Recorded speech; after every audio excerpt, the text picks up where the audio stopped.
I spent $14,000 on this trip. To some, it may not seem like a lot of money, but for me, it was a huge expense. The journey began in Paris, France, departing from Korea because, after all, I'm Korean. The airfare cost $2,100 per person, and for the three of us, it came to a total of $3,300. Along the way, we transferred in Abu Dhabi, and to my surprise, it turned out to be quite an enjoyable stopover. The Abu Dhabi airport had been completely renovated in 2023, transforming into a beautiful modern terminal. I had been there once before in 2018 when traveling to Athens, Greece, and back then the experience was frustrating. There weren't enough seats, the airport felt cramped, and with so many people it was uncomfortable. But this time, I was unexpectedly greeted with a stunning airport that radiated the exotic atmosphere of Arabia. It felt like an unexpected gift. I wandered around the duty-free shops, which sold famous chocolates, dates, and a wide variety of nuts.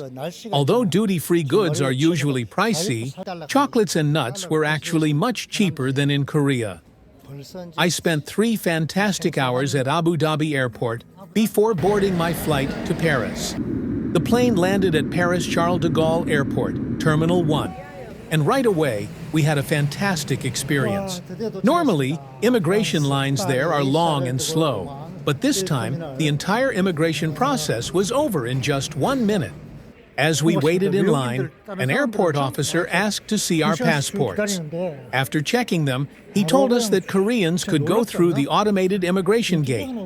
And just like that, in less than a minute, we had entered France.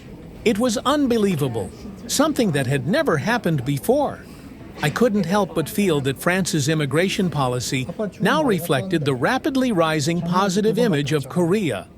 I felt proud and honored. But soon after, a problem arose. Due to the complicated design of Charles de Gaulle Airport, it wasn't easy to find our designated meeting spot. The airport is a circular building, so if you keep walking in one direction, you end up right back where you started. Who could have expected that? Thinking of it like a square-shaped building, we searched for exit 1, but it took a very long time to finally make our way out. It was exhausting. Fortunately, with the help of an airport staff member, we eventually found exit 1, where we were able to meet the shuttle van sent by the car leasing company. The destinations of this trip were Spain and the United Kingdom. Even so, the reason we came to France first was twofold. First, France is geographically in the middle, between Spain and the UK. Since we planned to travel through Spain first and then return to Korea from the UK, renting a car in Spain and dropping it off in the UK was simply not possible. For that reason, we decided to pick up our car in France, right in between. The second reason was that France is the only country in Europe where you can lease a car. Unlike France, other European countries don't offer this system. I had also leased a car here 13 years ago, in 2012, and the benefits were significant. Of course, the condition is that the car must be leased for at least 18 days. But aside from that, it has many advantages compared to a regular rental. First of all, it's cheaper. You get a brand new car straight from the factory. This time, too, the car we received had only 800 kilometers on it. Essentially brand new. It also comes with full insurance coverage, meaning no out-of-pocket liability in case of an accident. There are no daily mileage limits. And while regular rentals restrict you to the country where you rented the car, leased cars can freely cross borders, giving you the freedom to drive anywhere in Europe. That's why, just like on my last trip, we came to France specifically to lease a vehicle. This time, we chose a Citroën C5 Aircross, which cost $130 for a 1-month lease. Then came the practical setup, making sure the fuel type was correct, diesel or gasoline, switching the navigation system from French to English, and confirming the return date. Once everything was settled, we quickly drove back to the airport. The reason was simple. Our eldest son was flying in from Birmingham, England, and arriving early in the morning to join us. He studies at a university in the UK, and for this family trip, he flew into Charles de Gaulle Airport. We had landed at Terminal 1, while his plane arrived at Terminal 2 with about an hour's gap between our flights. Since we arrived first, we leased the car and went to pick him up. It had been a full year since we last saw him. My heart was overflowing with excitement. But because of the chaos and confusion at the airport, our reunion was brief and hectic. We hardly had a chance to fully enjoy the joy of being together again. Seeing my eldest son again after so long filled me with overwhelming emotion. But the joy didn't last long. To leave the airport, we had to insert the parking ticket we received upon entry into the automated payment machine. Somehow, in that short time, I had lost the ticket. With my mind distracted by the unfamiliar streets of France, the chaos of the airport, and the confusion of phone calls about the meeting point, it slipped away unnoticed. No matter how many times I tried, the machine wouldn't let us through. Cars lined up behind us, horns blaring impatiently. Some drivers even pulled out of line to switch to another lane. We too had to awkwardly back up and try another lane, but it made no difference. Cold sweat trickled down my forehead. The joy of reuniting with my son vanished instantly, as we found ourselves in a truly embarrassing situation. Just then, my son, sitting beside me, picked something up from the floor. "Dad, is this it?" he said, handing me the lost ticket. I slid it into the machine, and instantly the barrier lifted. We were finally free to leave the airport. Yet the roads near Paris were extremely complicated. It took us an hour and a half just to get out of the city and onto the highway. Only then did the car finally begin to run freely. At last, I pressed the accelerator toward today's destination, Bordeaux. My heart stirred with a sense of freedom. But Bordeaux was more than 600 kilometers away. Originally, I had planned for my son to take the wheel.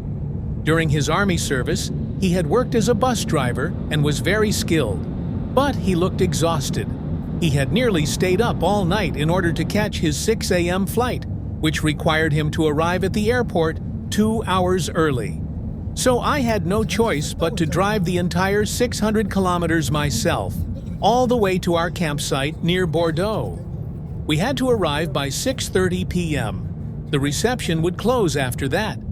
The GPS predicted an arrival time of 6:20.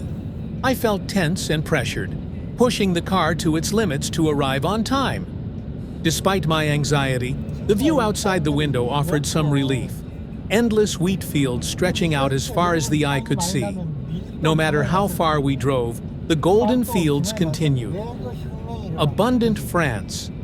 How many invasions has this land endured? How many wars fought to expand it?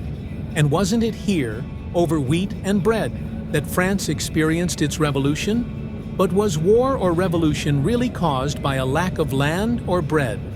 Or was it rather the excess of human greed and unwillingness to share that led to explosive injustice? My mind raced through history. The French Revolution, the First World War, the Second World War, all born from the same greed. I pressed on, speeding down the highway. But French toll roads are far more expensive than in Korea, at least 4 times the price. And instead of paying once, you pay repeatedly at different sections. To cover the 600 kilometers, the tolls cost me $71. The speed limit was also higher, 130 km/h compared to Korea's 110 km/h. We stopped only once for a short break. At a rest area, we grabbed a quick meal, poke bowls, chicken, and sandwiches with jamon. The price came to $55, far more expensive than in Korea. Refueling also shocked me. At a Shell station, diesel cost 2.58 per liter, almost double the Korean price. With Korea's recent political uncertainty and economic instability, the exchange rate had dropped, making the French fuel prices feel even heavier. Driving almost non-stop, with only a single short break, I finally reached the campground reception at exactly 6:20 p.m. Just in time. Near Bordeaux, I searched Google Maps for several campsites and booked a bungalow directly through one of their websites. The cost was $142 per night, and I reserved 2 nights. The unit had 2 bedrooms with a living room in the center. We've always preferred accommodations where we can cook our own meals, both to save money and to eat more healthily while traveling. But while checking the room, we discovered something completely unexpected. There was no air conditioning. In Korea, it's unimaginable to have a lodging facility without air conditioning, so I hadn't even thought to check for it when booking. I was stunned. How could this be? How were we supposed to survive the night? Feeling responsible for the mistake, I fell silent, ashamed as a father. Even after driving over 600 kilometers without rest, I showed no sign of fatigue and got back in the car to head to a nearby supermarket to prepare dinner. The goal was simple: buy meat and wine. Stepping into a French supermarket felt like entering another world. Endless shelves of exquisite wines stretched before me. The sheer quantity was overwhelming, and the prices were unbelievably low compared to Korea. I couldn't help but gasp in amazement. It was a moment of pure joy. Before the trip, I had listened to a YouTube lecture by a wine expert who said that wines priced between 5 and 10 euros usually offer the best value. I bought 2 bottles in that range along with some meat. Browsing through cheese, ham, olives, baguettes, and other ingredients rarely found in Korea was delightful. It was fascinating to see what Europeans prefer and to compare prices with those back home. For me, simply wandering around a European supermarket was itself one of the highlights of the trip. What may be an ordinary routine for Europeans was, for me, an enchanting window into their way of life. There was also something my wife had specifically asked me to pick up: rice. Rice comes in 2 main varieties, Indica and Japonica. Koreans eat only Japonica rice, which is short-grained, round, and sticky when cooked. But in France, Indica rice seemed much more common in cooking. Japonica rice was not only hard to find, but also much more expensive than Indica. Where could I find Japonica rice in France? And so, the story of my month-long journey through Spain, France, and the UK continues. Stay tuned for the next chapter of Jong's travel journal.